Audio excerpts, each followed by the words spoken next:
sejahtera untuk kita semuanya. Yang terhormat Ketua Kadin Provinsi Jawa Timur, Pak Jadi, selamat datang di Tulungagung. Suasananya kami sambut dengan suasana penuh kehangatan. Maksudnya agak sumuk kan?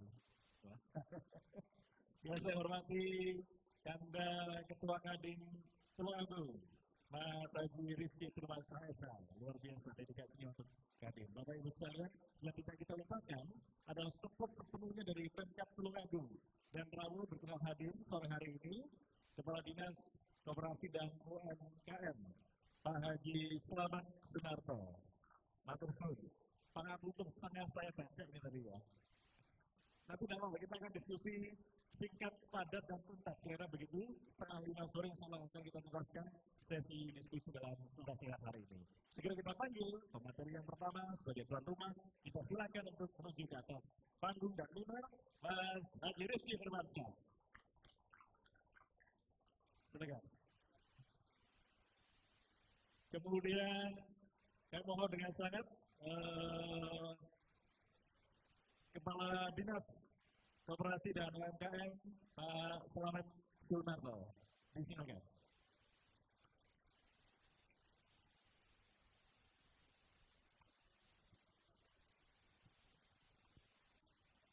Berkenan tahu hari ini perwakilan dari Kepala Bapeda Pak Arif ya. Pak Bapeda disilakan untuk duduk di atas. Betul ya, pasti udah jauh sekali ya. Pasti udah jauh sekali ya. Kemudian melengkapi diskusi kita hari ini adalah Ketua Kadin Provinsi Jawa Timur kepada Pak Joni, disilakan. Silakan lagi. Ya itu saja dapat mas ya, sudah siang.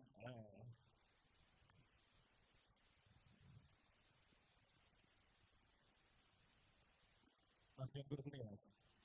Yang ini nggak apa-apa yang ini ya. Nah itu aja.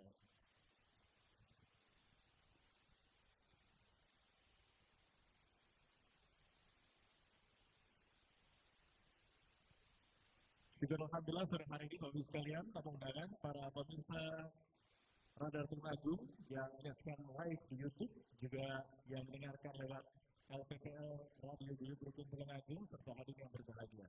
Diskusi kita hari ini adalah spesifik membahas tentang ekonomi kawasan selatan Tulungagung yang saat ini masih alhamdulillah Bapak sekalian menggeliat luar biasa dan menjadi perhatian serius baik pemerintah pusat, kemudian pemerintah provinsi Jawa Timur, juga pemerintah Kabupaten Tulungagung pasca mulai tersambungnya jalur lintas selatan Bapak sekalian.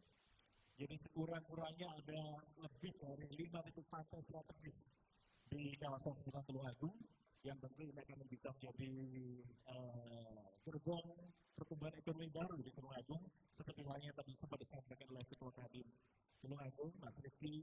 Di antaranya adalah upaya percepatan peningkatan ekonomi kerakyatan, berbasis kerakyatan itu yang pertama.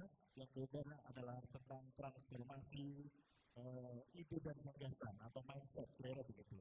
Nanti apa dan bagaimana kita akan gali lebih dalam, biar lebih tuntas. Kita berikan aplaus yang meriah pemateri yang pertama kita, Mas Rizky Firmansyah. Silakan.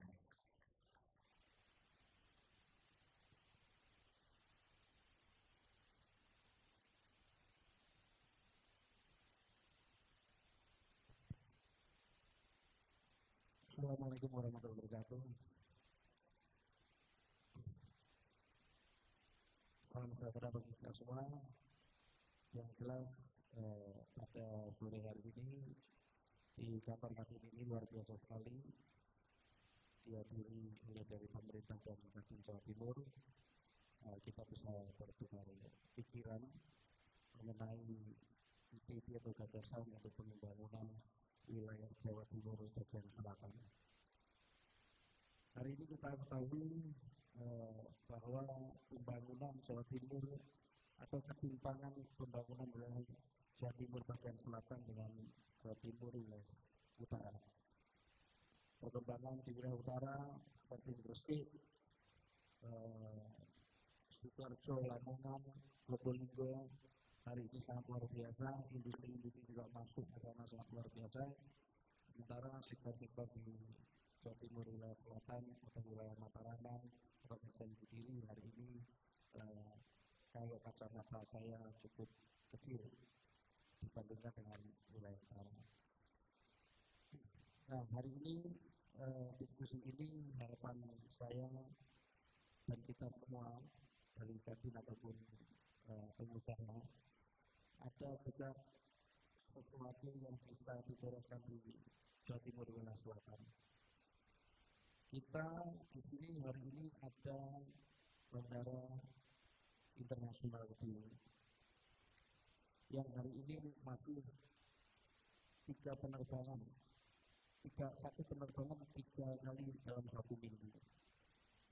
Saya lihat kemarin saya coba ke Jakarta juga istilahnya bandaranya sangat baik, mumpuni, tapi sayangnya masih sepi. Nah, hari ini diskusi ini mudah-mudahan bisa memantik bagaimana pemerintah dan pengusaha bersikap dalam langkah ke depannya untuk Tulungagung dan sekitarnya, khususnya Tulungagung dan sekitarnya. Yang jelas, Tulungagung hari ini memiliki gunung yang sangat subur, udaranya dingin di daerah Gunung Arwilis yang menjadikan sebagai proyek nasional. Dulu dicanakan sebagai proyek nasional karena adanya COVID, hari ini tertunda sampai hari ini. Terus yang kedua, Tulungagung juga memiliki warisan budaya yang diakui dunia, yang sampai hari ini belum tersentuh oleh pemerintah ataupun investor, yaitu Humbu Wajanensis yang di buku-buku di seluruh dunia tercatat sebagai manusia purba yang memiliki akal atau kecerdasan, manusia pertama. Terus kita juga memiliki banyak laut yang indah di wilayah selatan. Hari ini juga masih belum bisa maksimal. Dan Tulungagung juga memiliki pelabuhan ikan mungkin terbesar di wilayah selatan Jawa Timur yang dicanangkan oleh Ibu Gubernur Kofifa yang sampai hari ini sudah berjalan tapi masih separuh, masih belum maksimal. Nah, ini proyek-proyek yang setelah ini bagaimana nanti menyikapinya dan pandangan dari pemerintah Kabupaten Jatim. Nah, yang jelas harapan dari Kadin Tulungagung siap berperan aktif untuk menjadikan wilayah Jawa Timur Selatan ini atau kawasan daerah Kediri, Trenggalek, Blitar dan yang lainnya menjadi pusat ekonomi baru di wilayah Jawa Timur Selatan. Yang jelas apa yang bandara Kediri tidak akan pernah bisa berdiri sendiri, harus selalu ada penumpang atau penyangga dari kabupaten-kabupaten sebelah. Nah, hari ini nanti ada Pak dari pemerintah dan Ketua Kadin Jawa Timur bisa disampaikan bagaimana sikap pemerintah dan Kadin Tulungagung seharusnya untuk menuju Jawa Timur wilayah selatan menjadi maju seperti wilayah utara. Mungkin itu. Terima kasih Ketua. Agak seru sebenarnya, karena diskusi kita kemarin begini bagus juga. Kalau penyediaan net era 80-90-an itu ada pelajaran PSBB, pendidikan secara perjalanan bangsa. Harus ingat materi tentang manusia cerdas yang ada di Tulungagung yang ditemukan, namanya adalah Homo Wajanensis. Kemarin saya tanyakan Pak Kadin kepada anggota Kadin, siapa ngerti loh Pak? Homo Wajanensis ini boleh nunggu. Persepsi mereka atau berusaha wajah. Sementara situsnya sebenarnya berada di Dusun Ganting. Termasuk kemarin yang tracking lokasi anggota kita kedua nyasar juga 2 kali, bahas salah masuk. Karena saya mudah. Sebenarnya ini adalah warisan dunia yang kemudian secara strategis ada di Tulungagung, tapi mohon maaf hingga saat ini belum kemudian berkeluar dengan baik. Bahkan sebagian besar masyarakat Tulungagung juga belum tahu bagaimana tentang hubungan proses itu sendiri. Nah, kita akan lebih diskusi panjang lebar nanti. Saya senang sekali hari ini karena kebetulan Pak Arif bersedia rawuh untuk mewakili Pak Kabit. Kabit apa Pak? Kabit penjaringan? Oke, baik. Nanti bisa mengenalkan diri lebih jauh. Termasuk nanti mohon izin Pak Kabit Koperasi Penjaringan untuk teman bertiga ini nggak apa-apa ya. Kita dengarkan suara makronya dulu dari Bapeda. Silakan Pak Arif. Assalamualaikum warahmatullahi wabarakatuh. Bapak Ibu yang saya hormati, mohon maaf ini tadi para mendadak diminta untuk mewakili Pak Bagus gitu ya. Beliau pesannya hanya menampung dari masukan dari Bapak Ibu semua, tapi ternyata disuruh duduk di depan. Jadi mungkin saya akan sampaikan beberapa hal yang mungkin bisa kita persiapkan, proses yang kita ingat juga ya Pak. Baik, terima kasih. Jadi saya mendengarkan paparan dari Pak Kepala Daerah Jawa Timur gitu ya tentang perekonomian Tulungagung yang kemiskinannya sudah kecil, kemudian UPT-nya menurun, perekonomiannya juga terus menjauh. Tapi Bapak Ibu, kalau kita perhatikan sebenarnya data BPS itu, kalau kita bandingkan pertumbuhan ekonomi Jawa Timur dengan pertumbuhan ekonomi Tulungagung, itu sebenarnya Tulungagung itu sedikit di bawah Jawa Timur secara umum. Trennya seperti itu, walaupun tahun 2020 kemarin kayaknya lebih depan. Nah, cuma dalam pertumbuhan ekonomi ini, walaupun tadi ada kemiskinan yang menurun dan tenaga kerja yang menurun, yang perlu kita cermati itu sebenarnya di mana Jawa Timur itu yang paling sejahtera dan di mana yang masih Tulungagung yang sejahtera dan di mana yang masih butuh untuk kita angkat. Jadi kalau kita kelompokkan perekonomian itu ada tiga besar. Satu sektor pertanian, itu mencakup perikanan, perkebunan dan sebagainya. Kemudian ada sektor industri pengolahan, kemudian ada sektor jasa-jasa termasuk yang utamanya perdagangan. Jadi Bapak Ibu, kalau kita lihat tiga sektor ini, PDRB atau bisa dikatakan pendapatan per pekerja di sektor itu, yang tertinggi itu ada dua. Ini hampir sama. Mereka yang bekerja di sektor industri dan mereka yang bekerja di sektor jasa. Ini di Tulungagung. Sedangkan yang bekerja di sektor pertanian itu pendapatannya hanya setengah dari mereka yang bekerja di sektor industri dan jasa. Jadi kira-kira penyebabnya mungkin pertanian itu kuenya semakin kecil, tetapi jumlah yang menggantungkan hidup dari pertanian itu masih sangat banyak. Nah, karena itu mungkin Kadin dengan hadirnya Kadin nanti bersama pemerintah mungkin bisa memecahkan ini. Artinya, kalau kuenya nggak bisa diperbesar, yang kita lakukan adalah memindahkan tenaga kerja yang ada di sektor pertanian untuk masuk ke sektor perdagangan dan sektor industri dan sektor jasa tadi. Nah, di sini barangkali Kadin perannya sangat besar karena Kadin bergerak di perdagangan dan di industri. Jadi mungkin itu harapannya kalau investasi bisa hadir di dua itu, mungkin kesejahteraan penduduk Tulungagung itu bisa relatif merata. Karena pertanian yang kecil, kuenya yang menikmati juga jadi kecil. Jadi rata-ratanya tetap besar. Itu pertama. Yang kedua, kalau kita membicarakan tentang potensi perekonomian di wilayah selatan. Dengan terbangunnya JLS, teorinya JLS makin lama makin nyambung, perekonomian makin baik, mungkin indikator kecilnya pendapatan asli daerah, khususnya dari wisata-wisata pantai di kawasan JLS, itu akan meningkat. Dan kalau Bapak Ibu perhatikan, kita itu pernah tinggi, sekitar tinggi itu 2017, 2018, 2019, terjun bebas ketika COVID 2020. Setelah COVID itu Bapak Ibu, itu hampir sulit menyamai rekor menyamai situasi sebelum COVID. Jadi saat ini itu kalau kita tarik tren jangka panjang sebenarnya PAD-nya masih menurun dari sektor pariwisata, khususnya wisata pantai. Kan ada yang aneh, jalannya terbangun dengan begitu baik, tetapi PAD dari sektor pariwisata itu bisa dikatakan tidak bisa pulih sebelum pasca COVID, pra-COVID. Nah, ini barangkali tantangan besar yang bisa dipecahkan.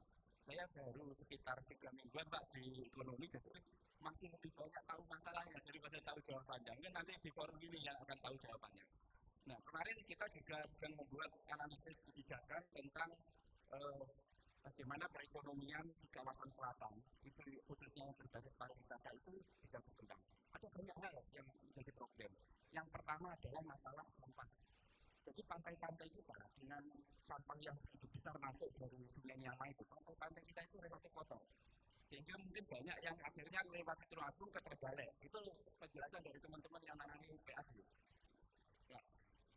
Sampah di bawah itu tidak hanya berdampak buruk pada pariwisata. Tapi kalau Pak Ketua tadi menyampaikan tentang Tulung Agung yang akan menjadi pelabuhan yang sebagaimana dikanan oleh Ibu Gubernur, dengan adanya sampah-sampah itu, nelayan kita itu kalau jaring itu sebenarnya sampah. Pak Citapang barangkali sering terjun di wilayah selatan. Menurutnya juga sampah, itu kendala lagi. Belum lagi masalah kedua adalah kalau kita nggak bisa memecahkan sampah ini, mungkin sulit sekali kita untuk menghidupkan sektor selatan, khususnya dari pariwisata sama perikanan. Masalah kedua adalah kerusakan hutan, khususnya di sekitar JLS. Kita mungkin bukan hanya di sekitar JLS, kerusakan hutan akan terjadi di mana-mana, banjir terjadi di mana-mana. Bagi ekosistem pantai, Bapak Ibu, kalau lumpur yang masuk ke pantai itu selain merusak kehidupan ekosistem pantai, itu akhirnya ikan-ikannya nggak pernah lagi di pantai. Padahal beberapa jenis ikan pantai itu hidupnya mestinya di pantai, tapi karena pantainya tertutup lumpur, itu jadinya menengah. Akhirnya apa? Petani kita harus lebih banyak nelayan kita untuk dapat ikan yang sebelumnya besar. Jadi dampak dari kerusakan itu juga cukup besar. Nah, terus yang ketiga barangkali yang perlu dari hasil kajian yang sementara masih belum selesai datang teman-teman itu adalah status pengelolaan lahan. Jadi sekarang perhutanan itu bisa dikatakan tidak lagi menguasai kawasan selatan Pulau itu. Itu adalah menjadi kawasan hutan dengan pengelolaan. Dan relatif belum ada yang mendapat izin pengelolaan. Tanpa izin pengelolaan itu investasi di sektor pariwisata yang ada di sekitar daerah itu kayaknya akan sulit. Jadi mestinya ada kelompok masyarakat yang mendapatkan izin pengelolaan karena itu tidak boleh dimiliki oleh korporasi izin pengelolaannya. Kemudian dari kelompok masyarakat itu baru kerjasama dengan investor. Itu tantangan kita. Mungkin terakhir sebelum saya kembalikan ke moderator, kalau kita bicara perdagangan, Bapak Ibu, mungkin kalau mau melihat Google itu ada at night atau bumi di waktu malam. Itu kalau kita lihat, Bapak Ibu, potret Tulung Agung dengan citra satelit di waktu malam yang masakan lampu-lampunya. Sebenarnya perekonomian lokal di Tulung Agung itu membentuk koridor segitiga dengan Kediri, Trenggalek, dan Blitar. Trenggalek dengan Ponorogo terlalu belum perekonomiannya akan bergabung. Dan Blitar dengan Malang, kalau dari citra satelit itu koridornya tidak sebanyak Blitar dengan Tulung Agung. Artinya apa Bapak Ibu? Tulung Agung itu sebenarnya adalah simpul, barangkali simpul perdagangan, simpul untuk akomodasi yang menggerakkan khususnya ke daerah tetangga sekitar, Trenggalek dan Blitar. Jadi kalau ini juga bisa ditangkap barangkali baik oleh pemerintah maupun oleh Bapak Ibu yang ada di Kadin, mungkin Tulung Agung juga menjadi investasi yang menarik, khususnya investasi dalam supermarket atau juga barangkali perdagangan untuk distribusi. Barangkali itu sedikit dari saya Pak. Terima kasih, saya kembalikan ke moderator. Assalamualaikum warahmatullahi wabarakatuh. Assalamualaikum warahmatullahi wabarakatuh. Terima kasih Pak Arif. Mungkin kita akan tuntas kebijakan kita hari ini, tapi jangan khawatir. Kemudian aku nyampe kepada Pak Bagus, Ketua Kadin dan seluruh wakil ketua besar kita siap nanti melakukan diskusi dan provinsi dengan pihak Bapaknya, karena ada apa yang bisa kita diskusikan. Saya tertarik dengan dalam penilaian soal 2017 yang DLS itu memberikan keadilan luar biasa besar. Rata-rata kalau hari itu nasional 250 juta per hari lah itu kan. Ini sebelum pilkada, tempatnya di Pantai Kemang. Itu kenapa terjadi? Karena jalannya belum tembus Pak. Berhentinya di Kemang, nah ada 100 lain. Tapi pas kemudian tersambung, kalah Pak Kemang. Yang masuk mana? Mutiara, gitu kan, Trenggalek. Jadi sebenarnya kita punya lebih indah dibandingkan dengan Mutiara. DLS yang sini gitu Pak. Cuma persoalannya juga level. Jalan antara mulai dari Tanggung Gunung sampai dengan Sebelum Harjo masih belum tuntas. Nah itu sebenarnya kalau kita bisa disusun di bagian daerah begitu. Waktunya tidak banyak, maka berikutnya kita berikan kesempatan kepada Kepala Dinas Koperasi dan UMKM. Kepada Bapak saya, disilakan. Terima kasih. Assalamualaikum warahmatullahi wabarakatuh.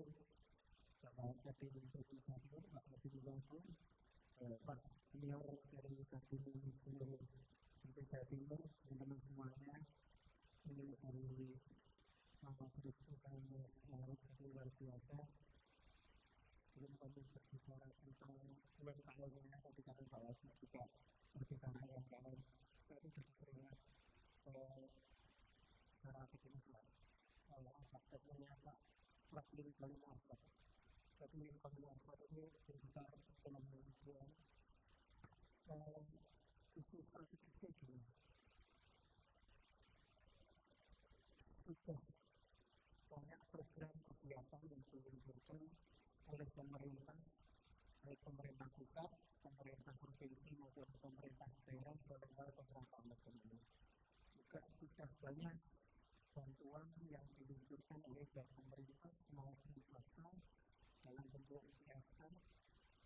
Juga sudah banyak konsep-konsep dari akademisi tentang strategi pemerataan ekonomi. Namun demikian, perkembangannya tidak begitu signifikan. Salah satu kendalanya adalah antara program dan kegiatan itu masih berjalan sendiri-sendiri. Jadi, menilai dari kondisi tersebut di atas yang menjadi pemahaman kita bersama bahwa dalam pembangunan daerah itu harus ada kolaborasi antara pemerintah daerah dan swasta. Kita menyadari bahwa APBD atau APBN itu sangat terbatas untuk membangun suatu ekonomi daerah. Di sisi lain sebenarnya ada suatu teori bahwa semakin maju suatu pemerintah daerah, maka proporsi anggaran APBD maupun APBN untuk pembangunan daerah itu semakin kecil. Karena finally dinamika ekonomi itu ada di dunia usaha, pinjaman, BUMD dan swasta. Sehingga kunci kolaborasi yang kita ciptakan sekarang ini sangat-sangat signifikan untuk membangun suatu daerah. Saya pernah ini masuk. Konsep ini sudah lama pernah saya tulis itu agak sedikit mahasiswa. Jadi kami memandangnya dari konsep ketuluasagaan yang sekarang ini mau dibawa kemana ini masih sama-sama. Tulungagung secara topografi itu dibagi menjadi 3. Jadi 40% dari total wilayah ada di selatan, 35% itu ada di wilayah utara, 25% ada di wilayah utara. 40% ini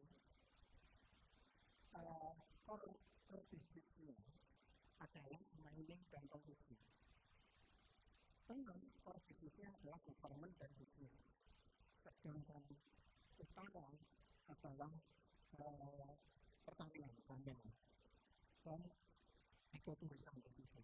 Dari itu semua kami hanya beberapa nama. Kalau Bapak itu tahu strategi total people ya, ada 4-4-2,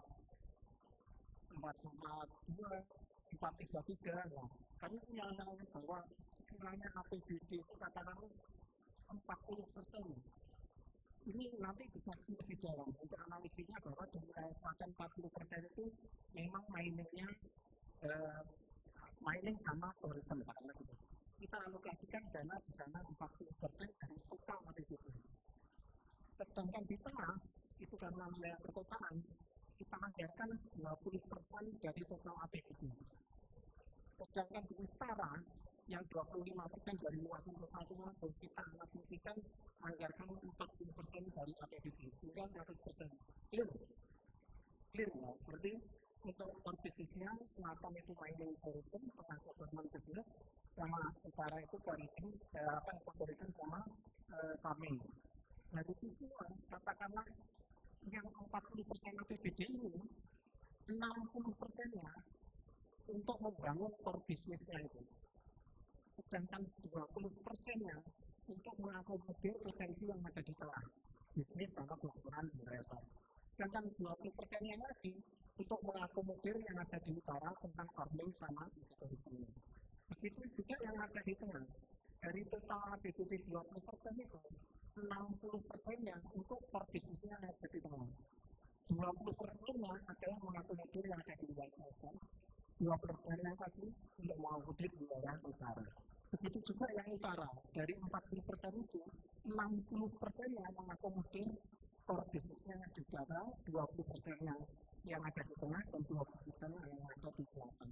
Sehingga 100% anggaran itu bisa diakomodir untuk mengakomodir konsep kalau kami menamakannya partial planning development.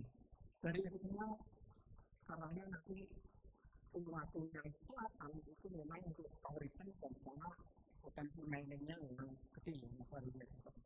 Nah itu semua memang dibutuhkan suatu pemikiran dan kajian ada dengan clear kalau dari konsep partial planning development itu mesti pemikiran saya dalam mengakomodir dari pemikiran problem paling konsep gitu. Nah, sekarang berbicara tentang UMKM. Pada di Jawa Timur, UMKM Tulungagung itu Binding by Trust kami punya 259.897 pelaku UMKM. Dari situ ada 54,8 yang bergerak di bidang marine, ada 13 yang bergerak di bidang craft, ada 26% yang bergerak di bidang fashion, dan selebihnya bergerak di industri teknologi. Dari itu semuanya, ini sudah menggeliat di Tulungagung.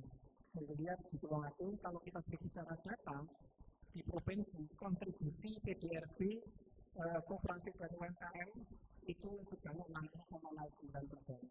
Artinya, separuh dari perputaran ekonomi di Jawa Timur itu ditopang oleh koperasi dan UMKM, khususnya UMKM. Memang UMKM itu kecil tapi menggeliat luar biasa, dan itu semuanya kita disampaikan oleh Pak Bupati untuk menciptakan 1 juta UMKM itu bagus juga, namun harus disertai dan secara kualitatifnya. Karena itu tadi malam kami juga diskusi dengan Mas Ibu juga.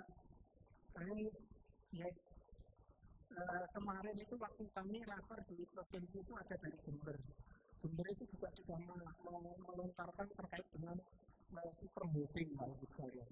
Jadi super holding itu bagaimana kita membuka cabang untuk menampung potensi UMKM di luar negeri. Dan kemarin kami ada teman dari Bangladesh itu memang domisili di Hongkong, dia mau katakanlah menjembatani untuk membuka super holding menampung potensi-potensi UMKM yang ada di Tulungagung untuk kita strategi marketing yang ada di negara. Persyaratan memang kemarin dijawab oleh dari ekspektasi potensi itu memang dibutuhkan sesuatu yang agak luar biasa kuatnya. Nah dari itu semua kami berpikir bahwa tagline UMKM naik kelas sedikit demi sedikit nantinya bisa berjalan.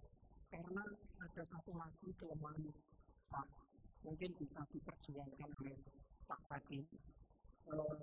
Undang-undang kita yang mengatur UMKM itu ada kelemahan. Di dalam Undang-Undang 23 tahun 2014 tentang pemerintahan daerah, di dalam lampiran itu disebutkan bahwa proporsi usaha mikro itu dikelola oleh kabupaten. Proporsi usaha kecil dan menengah itu oleh provinsi dan pusat. Nah dari situ padahal di kabupaten itu juga banyak potensi UMKM yang bergerak di kecil dan menengah, sehingga itu jarang tersentuh oleh provinsi dan pusat. Itu yang dari dulu sudah menjadi angan-angan bagaimana usaha mikro bisa bergerak secara signifikan kalau menguasai untuk memberdayakan pelaku usaha kecil dan menengah yang ada di daerah tidak sampai di pusat. Jadi itu Ibu gambaran sekilas gambaran dari kami. Mungkin kami nanti mohon masukan yang konstruktif sehingga bisa menggunakan yang dari Tulungagung. Sekian pendapat. Assalamualaikum warahmatullahi wabarakatuh. Assalamualaikum warahmatullahi wabarakatuh. Aplaus yang berikan untuk beliau ini, saudara-saudara. Tidak usah saudara hadir Pak Muhammad dan Pak Ari. Insya Allah kami Tulungagung nanti siap pasang badan dan bersinergi dengan pemerintah kabupaten. Bukan orang baru, sebenarnya kita ini adalah orang lama. Karena begitu, tidak usah khawatir, seluruh tenaga, pemikiran, karya cipta yang kita miliki nanti kami dedikasikan di kabupaten Temanggung tercinta. Tidak usah khawatir. Adik, waktu sebulan lalu saya sempat melakukan audiensi dengan Bupati Gresik, kemudian geser ke Lamongan kepada Pak Yep, kebagian di Lamongan. Kami ini Pak, karena pantai yang di sana kan ya Temanggung tidak kalah kira-kira begitu. Tapi nyatanya potensi wisatanya jauh lebih bagus dibandingkan dengan Temanggung. Itulah kemudian kemarin waktu rapat pleno wakil ketua, saya mengusulkan kepada Mas Riki, Mas mohon nanti Ketua KD Provinsi dan seluruh tamu undangan dari kabupaten kota diajak sini tur gitu. Nah, besok nanti kita akan terus langsung kondisi real wilayah selatan yang jadi harusnya potensi besarnya seperti apa, termasuk tadi disampaikan oleh ketua soal situs wajah itu seperti apa, ini kemudian yang CLS seperti apa, dan kita tahu memang seluruh konsentrasi Bapak Bupati saat ini adalah ke wilayah selatan, dibuktikan dengan infrastruktur yang mulai dikerjakan. Dan juga kita tahu Pak Jadi katanya tidak gampang, balik lagi seperti Pak betul, karena memang kontur tanah pasca pembalakan liar itu tidak terkendali. Akhirnya jalan yang barusan dibangun pun juga terlibat air, habis juga itu ada begitu. Mereka waktu tidak panjang, mohon maaf Pak Jadi 10 menit untuk berikan dulunya, silakan Pak Jadi. Pak Jadi mohon maaf. Terima kasih. Pelajari datangnya Temanggung ini kan semakin hari pertumbuhan ekonominya semakin naik. Tingkat pengangguran terbuka semakin hari semakin menurun. Begitu juga dengan angka kemiskinan semakin hari semakin menurun. Dan kalau saya lihat angka-angkanya, penyumbang pertumbuhan ekonomi Temanggung itu nomor satunya adalah manufaktur. Manufaktur di manufaktur khususnya di perdagangan. Nah, mungkin yang kedua perdagangan dan pertanian. Mungkin di sini pergudangan utama juga lumayan. Tadi karena disebutkan pertanian, ini memang menimbulkan cari lalu menurut kami, menurut kamu yang saat ini, karena saya juga petani lah, bukan tanaman pangan, petani horti dulu lah. Sekarang harusnya alhamdulillah sudah dikejar oleh pemerintah, sawah yang dilindungi apa? MSG itu sudah dikejar dengan angka ketahanan pangan sudah dikejar. Ini saya kira pemerintah Prabowo akan benar-benar mengawasi. Kalau saya mengamati di dunia pertanian secara nasional, tapi mungkin nanti bisa dikecilkan di Temanggung. Secara nasional, rata-rata per hektar gabah kering giling itu mulai zamannya Soeharto sampai zaman sekarang itu hanya 6 ton.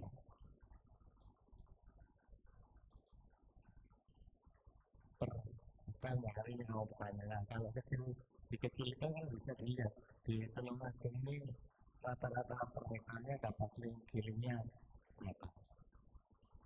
Nah, kalau di Temanggung satu-satunya jalan mungkin yang intensitas,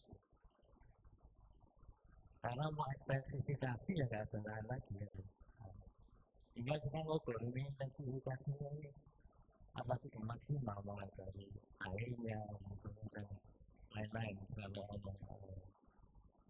pertanian, sehingga ketika produktivitasnya tetap saja ini tidak jadi daya tarik untuk anak-anak muda ngurusi petani. Nah, ini sekarang tidak sudah ada teknologi, tapi memang ini harus serius untuk produktivitasnya. Ini kan bingung keduanya ikut-ikut di sini untuk bagaimana caranya kalau ini ketemu rata-rata per hektarnya berapa, bagaimana apa bisa dinaikkan atau sudah mentok dan itu. Nah, itu tanya. Nah, kalau secara nasional nampung rata-rata itu saya punya keyakinan ini bisa tinggi. Karena di Ngawi itu sudah tinggi sekali produktivitasnya dan jumlah panennya selama setahun ini kalau nggak salah sudah 3,5 kali panen. Itu kan kenaikan. Seperti kalau itu bidang pertanian. Terus di bidang pariwisata. Ini saya akan berikan contoh ketika saya mencoba bekerja sama dengan negara Belanda untuk ngurusi pariwisata di Jawa Timur. Rankingnya itu mereka itu 18 hari itu keliling sampai di Jawa Timur. Nah, setelah 18 hari Jawa Timur keliling, barulah mereka ke Bali, senang-senangnya naik Bali. Di Jawa Timur, ya wisata religi, wisata sejarah. Nah, waktu itu kami salah satu tempat yang akan kami fokuskan ngurusi adalah di Suliang. Jadi Sumenep. Ini nggak main-main ini. Nomor 2 di dunia. Nomor oksigen. Kita punya nomor 2 itu Iliang sama Lupaya di Cilegon. Nah, saya itu kita peduli dengan ekspor dari Belanda. Karena ekspor itu memang dia itu memiliki, dia merupakan agen terbesar wisata di Eropa. Jadi mereka paham benar tempat ini harus diapakan supaya wisata mau datang ke sana. Nah, persoalannya kalau dipilih yang fasilitas.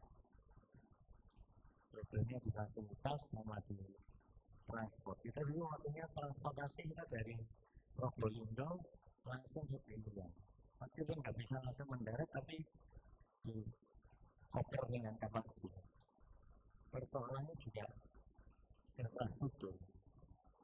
Ini agak susah. Karena toiletnya masih jongkok. Dan susah. Dan ini jadi budayanya apa ya? Ya tradisi.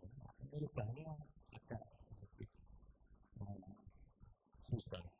Nah, yang ketemunya dan salah satunya adalah toilet yang berkait dengan sebenarnya manusianya. Kami kemudian bekerja sama dengan namanya Tumedel. Memang di sana disediakan, mereka menyediakan ekspor yang sesuai yang kita minta. Kalau itu groundingnya atau bagaimana, tidak mahal, mereka kita tercampur lagi. Kita hanya mengkopi mereka hidup di akomodasi di Indonesia. Nah, tidak mahal. Jadi memang ternyata pariwisata itu juga infrastrukturnya harus betul-betul di Belanda. Ini termasuk semua termasuk rangkaian, tidak hanya datang dari turun dari bandara kemana ke mana tempat wisatawan, bukan yang orang kerja tuh kan. Nah, tidak aja yang sequencer, tapi ada rangkaian perjalanannya harus dilakukan. Kita kalau hitung paling lama harus 2,5 jam perjalanan. Terus berhenti di titik makan. Nah, itu memang harus diperbaiki. Monggo dan nanti kita bareng-bareng Mas Rizky ini untuk mengurusi terkait dengan pariwisata, apalagi tadi ada sampah dan lain-lain. Itu yang juga dibenahi. Termasuk ya itu tadi penting seperti ada awal-awalnya B29 ini kan kacau ya, infrastrukturnya atau fasilitasnya juga kacau, tapi sekarang sudah bagus. Yang kedua, yang ketiga terkait dengan potensi di perikanan. Kalau ini potensinya sangat besar untuk perikanan. Nah, ikannya itu sampai di darat atau di tengah laut dioper ya, akhirnya kita nggak bisa ukur potensinya sampai berapa ini ya. Nah, konco-konco deh kamu di tengah laut itu cepat ya, sehingga ngukurnya ini kebingungan. Nah, memang itu kita harus menjawab itu kenapa nelayan lagi di potong kompas di tengah laut nanti tidak sampai ke sini. Kami juga punya tim khususnya perikanan bagaimana ngajari nelayan-nelayan itu memperlakukan ikan setelah ditangkap, dinaikkan, terus dioper ke tempat penyimpanan dan pengolahannya kami juga punya tim untuk ngajari itu. Apalagi sekarang ini MBG ini luar biasa.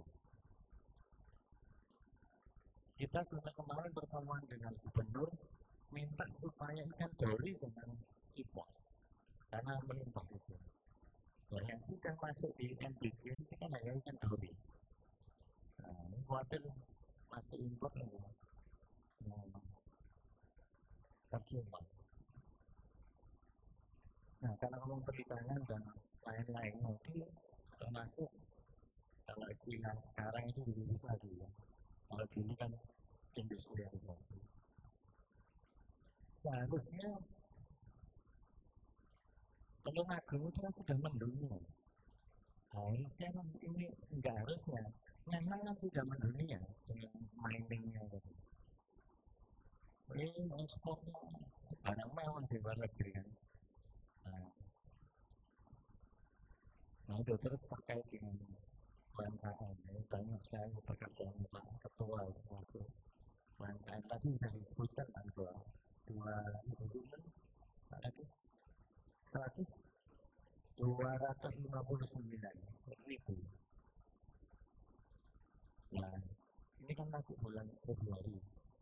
Ya, tahun ini tadi harusnya target tambahnya berapa UMKM? Baru agak di market nanti ya. Lalu target akan saya akan nambah tadi Pak Bupati nambah berapa? Oke, 1.000 ya.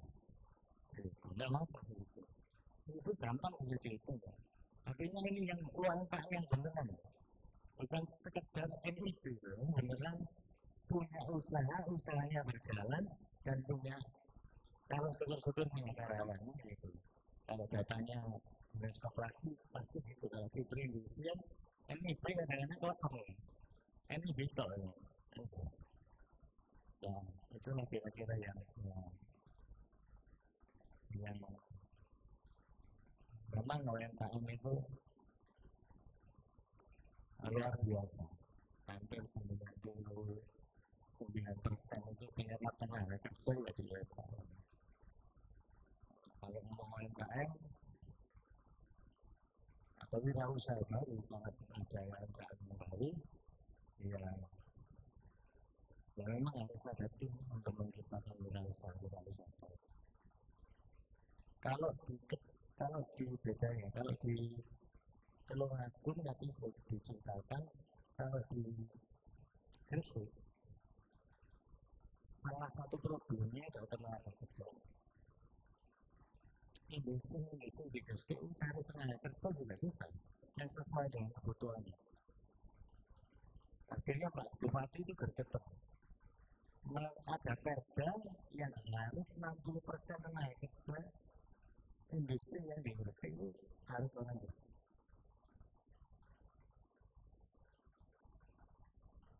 Nah, untuk menyelesaikan persoalan itu, Kadin Gresik itu juga mendatangkan ekspor ya dari Jerman untuk mengisi antara pendidikan dan kebutuhan industri.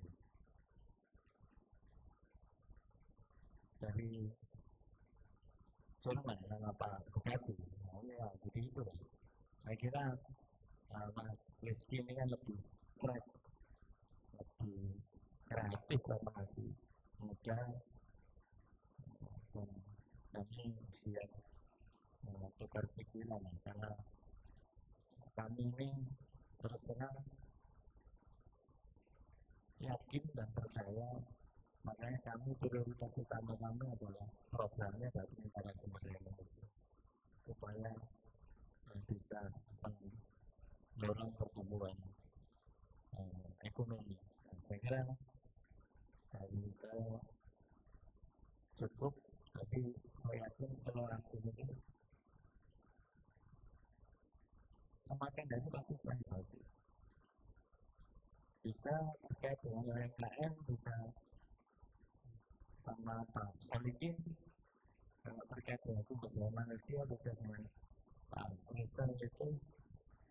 Nah, dikritik salah satu jawabannya tadi, karena jumlah tenaga kerjanya ini lebih banyak daripada lapangan pekerjaan. Tadi itu buka apa namanya, migran, ya berangkatkan ke Jepang sama magang 3 tahun di Jerman. Itu sudah berangkatkan 20 orang untuk magang di Jerman. Ada persoalan lagi, bahasanya siapa yang membiayai kursnya? Kursnya cukup mahal. Kami sudah connect dengan Jerry ya, Jerry sama Bang Jatin untuk membiayai biaya kursnya. Kurnya. Nah, itulah yang kita lakukan di Tulungagung juga sekompak di Gresik. Ini adalah industrialisasinya kencang sekali. Di sana itu tidak padat karya, tapi padat modal, teknologi semua, SDM-nya padat. Nah, itu yang kita siapkan di Tengah Saja.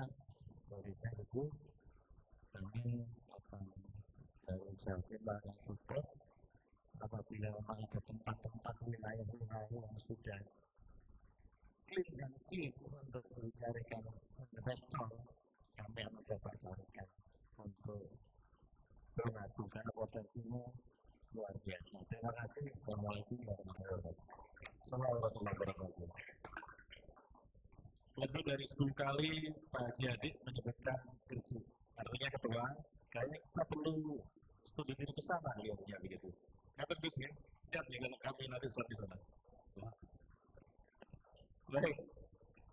Bapak Ibu tamu undangan yang berbahagia serta pemirsa Radio Tulungagung di channel YouTube yang Radio Tulungagung, juga Kadin Tulungagung yang masih menyaksikan, kita akan lanjutkan diskusi, tetapi kelihatannya terlalu terlebih hangat karena disebut lebih 10 kali, kita harus dengarkan kelihatannya bagaimana Kadin Gresik ini berperan harus tular nalar dan tular ilmu kepada Tulungagung. Silakan. Mohon berkenan untuk memperkenalkan diri lebih dulu. Assalamualaikum warahmatullahi wabarakatuh. Saya Rizal, Ketua Kadin Kabupaten Gresik. Saya ingin bertanya atau apa ini? Sharing. Ada beberapa yang saya ingin bertanyakan. Yang pertama itu pada Pak Kadis, pada Pak Kadis ini. Pertumbuhan semuanya di Tulungagung itu hampir bagus semua gitu. Tapi ada satu yang tidak, inflasinya juga naik gitu. Jadi salah satunya gimana mengendalikan strategi pemerintah daerah mengendalikan inflasi tersebut. Yang kedua, UMKM. Karena sebelum sama ketum saya itu UMKM itu penyerapan tenaga kerja terbanyak 99% itu seperti itu.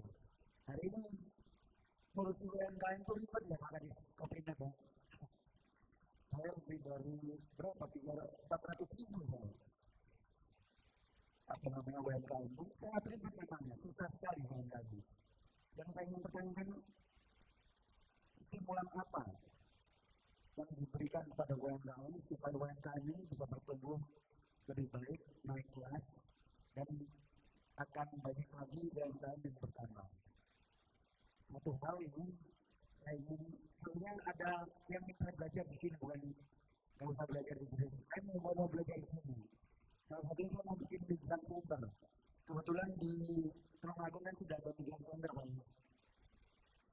Desain center di Tulungagung itu salah satu yang ada di Provinsi Jawa Timur. Pelayanan apa yang sudah diberikan oleh desain center? Insya Allah kami akan buat desain center. Tapi kalau memang disampaikan sama Pak Ketum Kadin, kami di Gresik itu untuk kecil-kecil saja, Pak. Yang seperti Pak Ketua Kadin tolong sampaikan di awal bersangkutan bahwa Kadin itu mitra strategis pemerintah. Artinya ya kita harus sering ngobrol dengan teman-teman pemerintah. Kendalanya apa dan apa yang kita bisa lakukan. Ketenaga kerjaan memang betul tadi Pak Ketum bahwa di Gresik itu antara penyerapan tenaga kerja dan investasi terlalu jauh, Pak. Karena yang di Gresik itu investasinya terlalu banyak modal. Salah satu contoh mungkin semua pada ngerti namanya Freeport Indonesia. Bikin smelting di semester di Gresik nilainya 54 triliun, Pak. Tapi hari ini butuh 1.500 orang untuk mengerjakan, Pak. Tidak seperti ekspektasi kita bahwa sampai 40.000, 30.000 pekerja seperti itu. Jadi apa yang harus kita lakukan? Ya tadi selain kita memberi kompetensi yang lebih untuk teman-teman adik-adik kita yang di SMA, SMK, kita juga mengadakan tadi untuk magang maupun bekerja di luar negeri.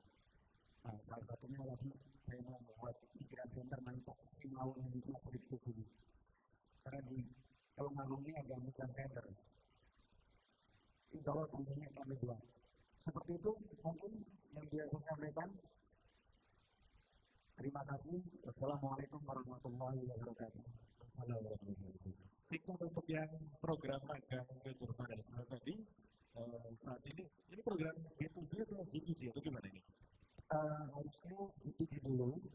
Setelah itu nanti baru dari Kadin menugaskan ke kami B2B. Jadi antara Kadin kabupaten ataupun provinsi dengan Kadin yang ada di Jerman. Waktu itu dengan IHKT. IHKT itu Kadinnya Jerman yang di Tir, negara bagian Tir. Dulu kita baru memberangkatkan 21 orang, tapi hanya untuk perusahaan wisata di perhotelan, restoran, seperti itu. Tapi untuk tahun ini bisa untuk semuanya, jadi manufaktur juga bisa. Jadi insya Allah akan terjamin karena di sana ada Kadinnya Jerman yang memfasilitasi kita.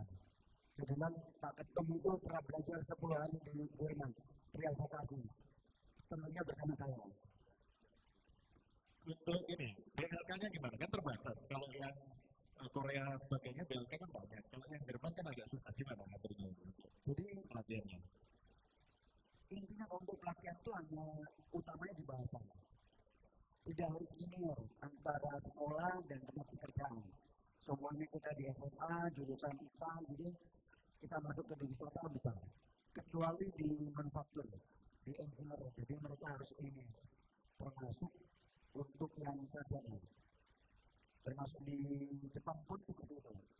Jadi di Jepang kita ini membuka 2 golongan. Yang pertama golongan pekerjaan, yang kedua golongan dari sarjana di engineer. Kalau untuk yang sarjana tidak linear tidak apa-apa. Cuma kalau untuk yang sarjana harus linear sesuai dengan bidangnya dari sarjana tersebut S1-nya. Seperti itu. Terima kasih closing prayer untuk Kadin Gresik luar biasa. Wah, tambahin. Oke, silakan. Betul. Jadi kenapa kita belajar ke Jerman terkait dengan pendidikan dan pelatihan investasi? Karena itu adalah yang terbaik. Cuman bedanya di Jerman ini satu hari kita makanya itu 3 tahun, bukan 6 bulan 1 tahun, tapi dan dibayar 3 tahun itu tiap bulan 20 juta, ditambah 20 juta. Jadi modelnya adalah di Jerman. Jadi kita kan orang untuk makan di industri dalam hal ini industri perhotelan. Setelah itu hotelnya yang menyekolahkan. Kalau mau menjadi cooking di sekolah kan yang cooking. Nah, tapi sekolahnya itu hanya 3%. 70% 70% dia banyak di industri. 1 minggu dalam sekolah, 3 hari bekerja di rumah. Kalau di sana sebenarnya. Tapi ini secara prinsip bisa, kami memang hadir untuk pendidikan dan tenaga operasi dari kalau misalnya diduplikasi itu langsung bisa betul ya? sangat bisa sekali siapan SDM-nya langsung. Oke, baik. Ini langsung ketemu gitu ya, produk foldernya muncul gitu ya. Tadi kepada Bapak tadi berkaitan dengan produk yang terkait agak susah tadi udah disampaikan kali. Gimana ya, setelah itu Temanggung bisa relatif bagus ini gimana? Atau mulanya? Ya, terima kasih dari Pak Rasul Kristi. Jadi 259 pada waktu awal masuk dinas operasi MKM itu masih belum tertata, Pak. Baru itu semuanya akhirnya kita akan diskusi dari 259 sekarang itu terbentuk ada 11 komunitas. Jadi kita memanagenya dari komunitas itu, dan dari komunitas itu akhirnya tumbuh pemikiran akhirnya sekarang Desmas berkolaborasi di situ untuk memberikan kredit microfinance. Microfinance peruntukan untuk usaha mikro dalam mengembangkan usaha. Di samping itu, BI sekarang sudah mau masuk ke wilayah turisme.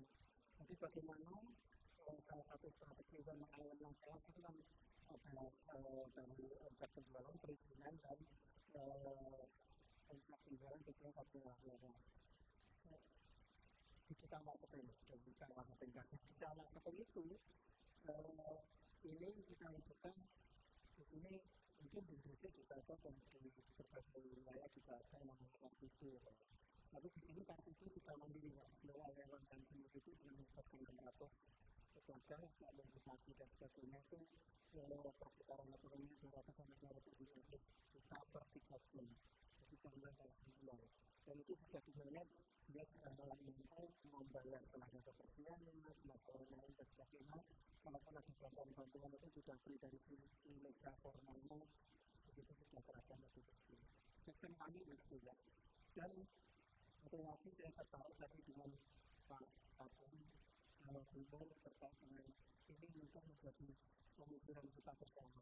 LFD ya. Kita itu sudah tahu namanya Koperasi Desa Kelurahan Merah Putih yang disampaikan oleh Pak Prabowo itu. Di satu sisi goalnya adalah untuk ketahanan pangan dan pengentasan kemiskinan karena stabilitas. Di sisi lain dari Kementerian Pertanian juga mengembang stabilitas yang kedua. Kita mengembang stabilitas yang kelima.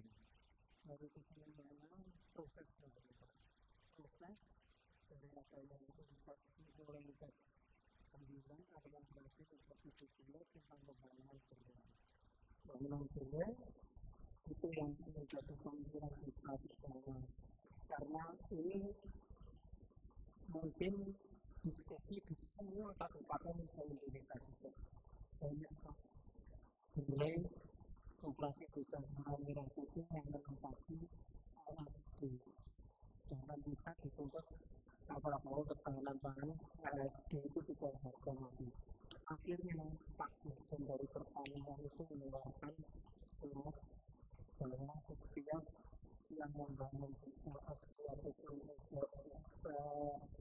terjadi lanjut itu harus mengganti 3 kali lipat. Itu apapun. Contoh di Tulungagung itu Koperasi Desa Merah Putih yang menempati LFD itu yang jadi pemikiran kami. Nah ini nextnya di satu sisi mungkin dari sisi kooperasinya bisa untuk mengangkat kearifan lokal, tapi di sisi lain konsep mempertahankan ketahanan pangannya dengan pengurangan itu nantinya mesti ada pengaruhnya. Dan bagaimana saya kali itu karena yang masyarakat nanti tidak jelas dengan implikasikan pada dari yang ada di daerah. Jadi itu, terima kasih. Terima kasih Pak Danis Koperasi Bangga. Sepertinya Pak Bagus menuju lain tempat dari ini Pak Daniel. Mungkin dengan sama menyimak dan mencatat. Harapannya nanti ada tambahan tarif. Saya khawatir ketua kami ini juga mirip Kabupaten. Ya seperti kepala dinas lalu lintas itu banyak. Ya spesifikasinya di koperasi ada, UMKM ada, yang di bidang kesehatan juga ada macam-macam. Jadi nanti kalau kita diskusi bisa komprehensif benar begitu ya. Mohon nanti disampaikan kepada Pak Bagus. Silakan merespon dari beberapa statement tadi termasuk dari Gesi tadi, Pak Arif silakan.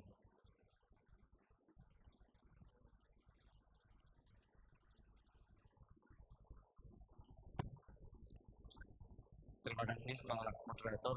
Jadi tadi dari Pak Kepala Dinas Koperasi sudah menyampaikan terkait UMKM. Sebenarnya ada dua pertanyaan lagi yang mungkin perlu kita diskusikan. Yang pertama adalah tentang inflasi. Jadi Bapak Ibu, inflasi tahun kemarin itu dipatok pada BI menargetkan inflasi itu 2,5 plus minus 1, artinya 1,5 di antara 1,5 sampai 3,5. Ya kalau kita lihat inflasi ini sebenarnya inflasi Tulungagung year on year itu dari bulan pertama sampai 12 itu secara umum itu masih berada dalam rentang target yang kestabilan yang diberikan oleh Bank Indonesia. Pada awal tahun memang sempat deflasi kalau tidak salah di bulan Februari, kemudian setelah itu memang meningkat Pak, artinya tetap menunjukkan peningkatan walaupun masih di dalam rentang yang aman menurut Bank Indonesia. Jadi terkait inflasi Bapak Ibu, sebenarnya pemerintah Kabupaten Tulungagung dalam hal ini selalu setiap Senin itu harus melaporkan mengikuti rapat koordinasi dengan Menteri Dalam Negeri. Jadi ini juga berlaku bagi kabupaten kota lainnya. Kita melaporkan program-program pengendalian inflasi yang juga dilakukan, dan pengendalian inflasi juga menjadi salah satu lapor evaluasi di Kemendagri yang harus kita lakukan. Jadi ada banyak program sebenarnya yang dilakukan terkait inflasi. Cuma mungkin pertanyaannya, apa kira-kira yang menyebabkan inflasi di Tulungagung yang relatif tinggi itu? Kalau kita telusuri dari beberapa kelompok inflasi itu, di Tulungagung itu yang tertinggi biasanya masih inflasi pangan. Jadi pangan ini walaupun kita produsen juga, tapi kenyataannya di dalam produsen itu harganya juga relatif meningkat terus. Ini tantangan Bapak Ibu inflasi pangan, apalagi dalam konteks kemiskinan. Kenapa? Karena dalam konteks kemiskinan itu sebagian besar pendapatan orang miskin itu adalah untuk makanan. Kalau makanannya meningkat terus, tentu akan berat. Barangkali nanti Kadin kita mulai bisa memetakan bersama Pemkab Tulungagung, memetakan kira-kira inflasi pangan itu seperti apa sih penyebabnya. Apakah memang jangan-jangan walaupun kita produsen beras, produsen padi, ternyata padinya tidak di Tulungagung Pak. Setelah panen itu padinya keluar kota, ya, keluar kota dan kita datangkan lagi untuk ke Tulungagung. Kalau Bapak Ibu tahu, kita setahun yang lalu kita bertemu dengan Ketua Asosiasi Pendidikan Padi Tulungagung. Itu cerita itu terjadi karena 50% penggilingan padi Tulungagung itu menurut beliau sudah mati dan hidup tak mau itu gitu, dan cenderung ke arah matinya. Jadi itu tantangan besar juga untuk diselesaikan inflasi di pangan ini. Dan barangkali mungkin secara istilahnya yang langkah paling cepat yang biasa dilakukan adalah operasi pasar. Operasi pasar mungkin bisa mengurangi menyediakan harga pangan dengan harga murah. Tetapi apakah operasi pasar itu tidak benar-benar menurunkan harga? Mungkin itu perlu kajian yang lebih luas. Karena Bapak Ibu, kalau volume yang diturunkan dari operasi pasar itu tidak banyak, kira-kira mungkin pengaruhnya pada harga juga tidak besar. Di tahun 2021, kebetulan saya itu lebih lama hidup di analisis kebijakan Pak, jadi masih sangat terpengaruhi oleh biaya kebijakan. Kita fungsi pengaruh inflasi pasar terhadap penurunan harga beras pada saat itu. Dan kalau berdasarkan hitungan statistik itu pengaruhnya itu tidak signifikan. Ya memang mungkin menurunkan tapi tidak signifikan. Nah itu tantangan kita bersama untuk membuka bahwa pengendalian harga itu sangat kompleks. Karena harga beras di Tulungagung itu terintegrasi dengan harga beras di daerah lain. Kalau Tulungagung harga berasnya murah, mungkin akan disebut juga gitu ya. Jadi sangat kompleks dan mungkin kebijakannya tidak hanya pada level daerah. Terus kebijakan apa di level daerah? Sebenarnya inflasi Bapak Ibu, itu ada inflasi inti yang dikendalikan Bank Indonesia melalui suku bunga, dan inflasi yang karena komoditas terutama karena distribusi. Pemerintah daerah itu sebenarnya hanya lebih pada inflasi penyediaan, produksi, dan distribusi. Karena kalau inflasi inti itu di Bank Indonesia, dan itu yang kita lakukan bersama. Mungkin hasilnya belum maksimal, tapi ke depan mungkin kita harus duduk bareng untuk benar-benar menjaga agar inflasi tulanggung itu tidak semakin mendekati garis batas aman. Barangkali nanti Pak Moderator, terima kasih. Assalamualaikum warahmatullahi wabarakatuh. Assalamualaikum warahmatullahi wabarakatuh. Pasar harus disiapkan simulasi prediksi pasar untuk penanggulangan inflasi pangan jelang Lebaran. Beberapa hari lagi sudah pasti akan terjadi gejolak. Waktunya tidak banyak karena ketua terus koordinasi dengan Pendopo. Nanti baru sekalian satu undangan akan ada kegiatan lain yakni LDR di Pendopo jam 6, kemudian setelah itu pembukaan pasar UMKM gitu ya Pak Chris. Insya Allah nanti bersama-sama kita ke sana. Tapi kita akan mendengarkan dulu dari senior Kadin Tulungagung. Kita silakan kepada Pak Limin dan Pak Bapak Nanti untuk masing-masing paling dahulu turun berduk. Kita ingin mendengarkan. Yang Pak Tatang mantan kasus yang saya, WA saja nanti.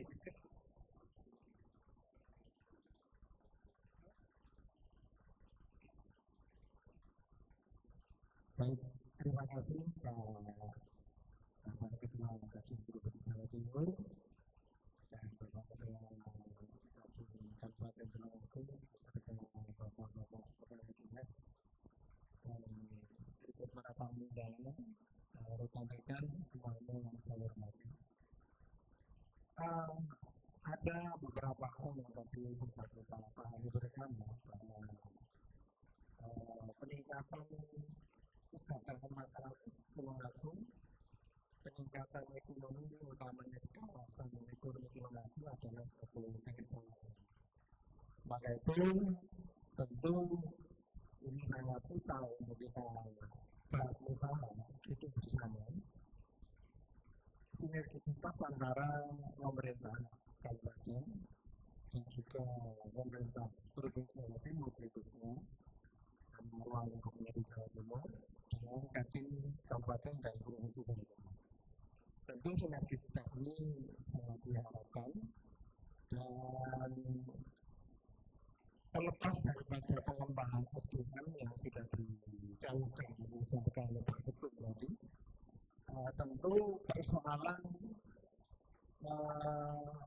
supporting anggaran ini sangat penting. Maka diawali dari penyusunan program-program kegiatan yang diawali dari eksekutif ini harus sudah final dan terstruktur dengan sempurna. Ketika itu maka eksekutif akan mempunyai satu rancangan yang betul bahwa biasa kemudian akan dibahas antara legislatif dan eksekutif tentunya dalam rangka untuk pembahasan susunan perencanaan yang sudah matang tadi. Nah, tinggal tadi seperti yang disampaikan oleh Bapak Selamat tadi, ada permainan sepak bola dan 4-4-2 dan seterusnya. Itu barangkali juga menjadi satu hal yang penting. Nah, sehingga target daripada kue pembangunan atau target daripada anggaran yang disiapkan oleh APBD Kabupaten dan Provinsi ini saling support. Saya rasa itu Bapak Ketum yang saya hormati, Bapak Saudara sekalian, kurang lebihnya mohon maaf. Wassalamualaikum warahmatullahi wabarakatuh. Waalaikumsalam warahmatullahi wabarakatuh. Terima kasih ilmunya senior. Bapak, baiknya mau dibantu Mas? Kita dengarkan dahulu dari senior saya. Terima kasih. Assalamualaikum warahmatullahi wabarakatuh. Tapi saya mendengarkan garis besar apa yang didiskusikan. Kalau dulu apa yang dikatakan Pak Ade, ada tujuan, ada tujuan ini penelitian. Sekarang enggak bahkan ke Jerman memang. Cina itu cuma kita aja. Seperti kereta api itu Cina belajarnya ke Jerman, Pak. Dimodifikasi lebih cepat akhirnya. Terus masalah waktu Pak. Kita update yang sekarang aja. Ini masalah perizinan.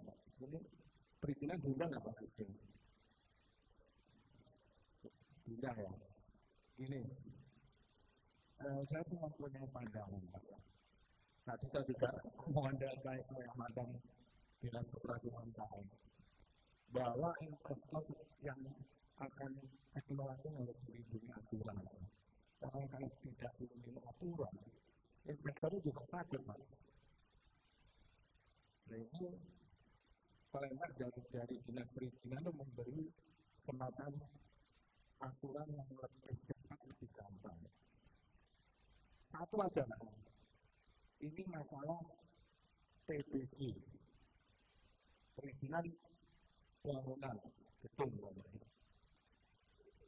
Investor mau ngurus itu bisa hampir setahun belum jadi. Benar Pak? Makanya pada waktu itu Presiden Prabowo bilang terpak itu Pak. Ini kita memberi contoh pada waktu itu wali kotanya mungkin Mas Adi, almarhum Mas Adi Blokol. Di Batam itu begini Pak, investor gampang masuk. Awalmu bangun ojek, dikasih waktu buat tahun, ibumu pengelola. Memang masalah BPG, IPAL, rumah IPAL Pak ya. Bangunan saya jadi kalau tak izin. Tapi kalau dikasih waktu mama 1 tahun tidak jadi, investornya disuruh ngalih Pak, disuruh keluar. Ini istilahnya untuk merangsang investor masuk ke daerah Pak. Jangan sampai masuk ke daerah itu istilahnya kesulitan masalah izin-izin itu. Ini sangat penting sekali masalah perizinan itu. Dan masalah seperti pertanian, nanti Pak Datang juga pernah dengan pertanian. Bahwa petani-petani yang bergerak itu tidak bisa menghasilkan rutinitas. Maka ada daerah yang butuh beras loh Pak ya. Aku ingin beras seminggu 10 ton. Itu tidak bisa Pak.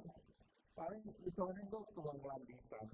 Nah ini menjadi permasalahan produksi hasil pertanian yang ada daerah. Ini tergantung nanti dari dinas-dinas yang ada di Tulung Agung memberi semacam penyuluhan bahwa rutinitas itu penting.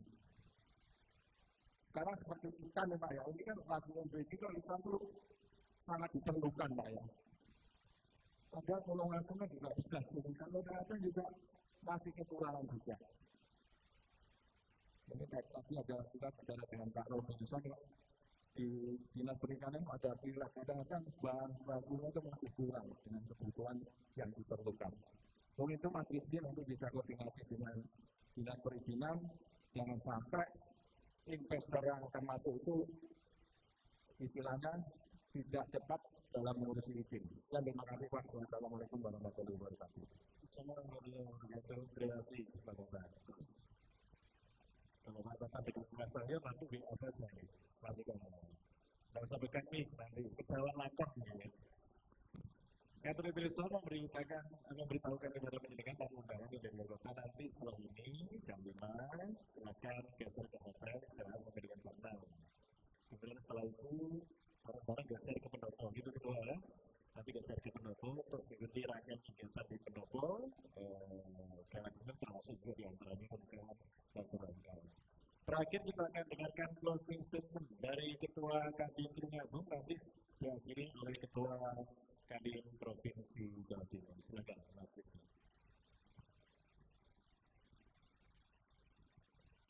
Yang jelas, masyarakat Tulung Agung yang sangat majemuk dengan background pendidikan dan background usaha yang berbeda-beda. Hari ini Tulung Agung harus menjadi satu antara pemerintah dan dunia usaha demi terwujudnya sinergitas yang lebih baik.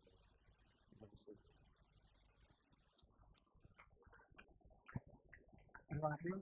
Informasi perkembangan UMKM yang ada di Tulung Agung, saya yakin yang akan berlangsung bisa melakukan proses bisa sangat didalui. Dan satu lagi kolaborasi antar stakeholders baik dengan pemerintah maupun swasta ini menjadi keberhasilan ke depan. Terima kasih. izin menutup ini Pak, saya jadi ingat salah satu program janji politiknya Pak Bupati ini. Jadi Pak Bupati itu janji politiknya sebenarnya salah satunya tentang hilirisasi industri agro atau agroekonomi. Jadi yang dibicarakan tadi ke depan arah kebijakan pemerintah Tulungagung itu salah satunya adalah agroekonomi dan pariwisata sebagaimana yang kita bicarakan. Saya yakin dengan kerjasama yang baik antara pemerintah Kabupaten Tulungagung dengan Kadin, empat masalah yang muncul bagaimana disampaikan tadi, insya Allah akan bisa diatasi. Terima kasih.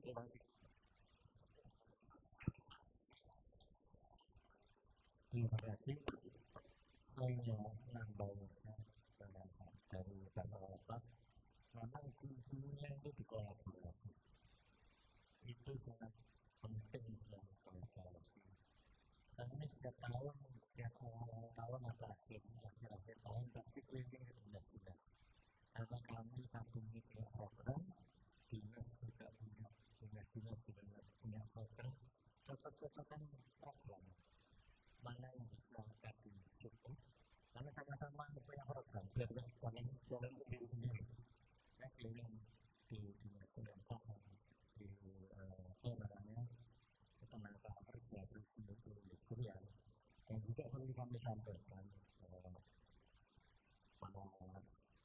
Kadis Koperasi juga berhasil sampaikan kami dengan kepentingan programnya itu adalah sifatkan antar provinsi. Tahun ini ada 9 kali misi dagang antar provinsi dan 4 kali ke luar negeri. Nanti mungkin Mas Rizky dan teman-teman pengusaha juga akan bawa produk-produk unggulannya untuk ikut misi dagang. Yang pertama adalah di DKI. Nah, DKI itu pasti butuh sama pengusahaan. Makanya lagi latihan itu. Jadi sekali lagi kuncinya di kolaborasi. Terima kasih.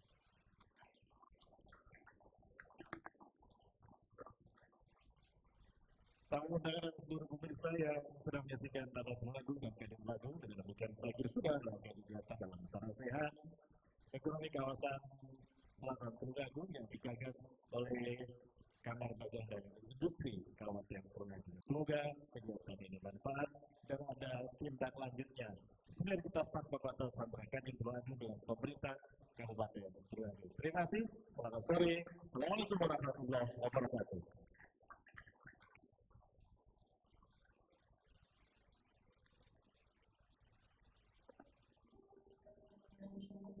Hari Jantung Ekonomi Jawa Timur lahirlah rasa kolaborasi dan kemajuan. Inilah Kamar Dagang dan Industri Kadin Tulungagung.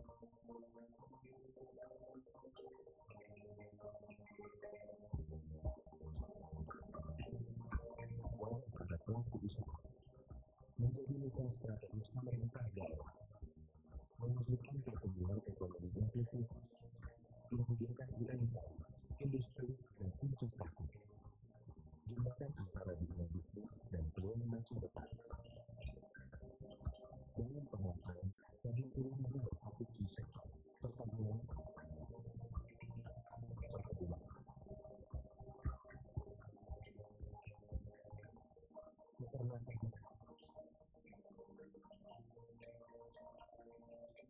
perikanan,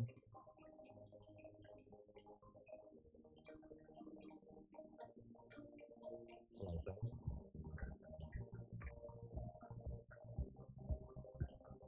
pariwisata, maupun KL, perdagangan, industri,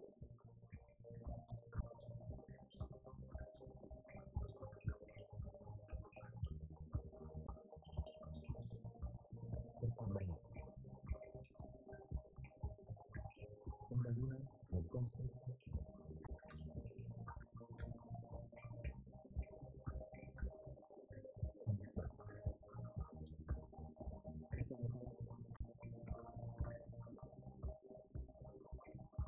lingkungan ekspor dan impor,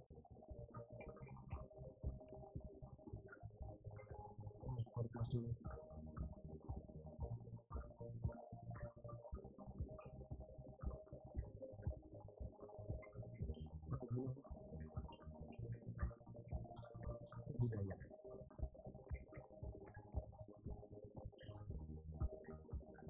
langsung Indonesia Emas tahun 2040. Kami percaya Tulungagung punya potensi. Dengan semangat kolaborasi dan inovasi, kita bisa melangkah lebih jauh. Lalu, Tulungagung bersama kita bangun masa depan ekonomi dan maju, tangguh dan berkolaborasi. Bagi keras-keras yang mewadai dunia usaha dan industri, pasti Tulungagung siap penghasilan akan menciptakan ekosistem yang maju, tangguh, berkolaborasi. Kepada Bapak, hukum usaha di seluruh keluarga, mari bersatu mengusahakan keluarga dan dapatkan manfaat dengan menjadi bagian penting dari aktivitas.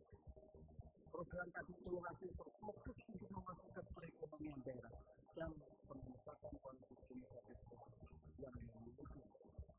Tadi Tulungagung masih tangguh berkolaborasi.